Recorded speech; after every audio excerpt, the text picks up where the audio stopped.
এই হলো আমাদের বাংলাদেশ, একটা রানিং ব্রিজ, ব্যস্ততম ব্রিজ।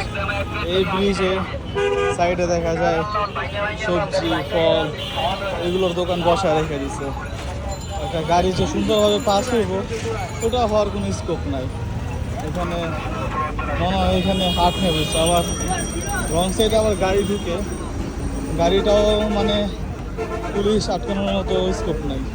এখন কিসের জন্য আটকায় না আর কেন এখানে সবজির দোকান বসতে দিছে, এগুলো আপনারা সবাই বুঝেন না, আর আপনারা সবাই জানেন এগুলা, বুঝে বলার প্রয়োজন পড়ে না। কিন্তু যত পর্যন্ত না আমাদের দেশ ডিসিপ্লিনভাবে চলবে ততদিন পর্যন্ত আমাদের আর কোনো শান্তি হবে না।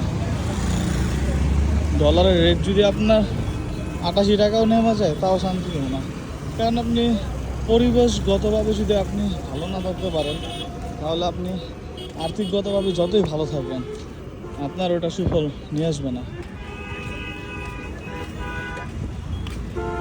ব্রিজের ওই সাইডে জ্যাম প্রচুর, তার জন্য সবাই এখান থেকে রং সাইডে ঢুকায়।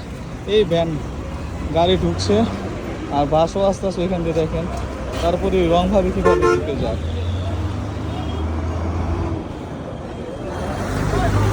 এই হইল আমাদের বাংলাদেশ, এই হইল আমাদের বাংলাদেশ।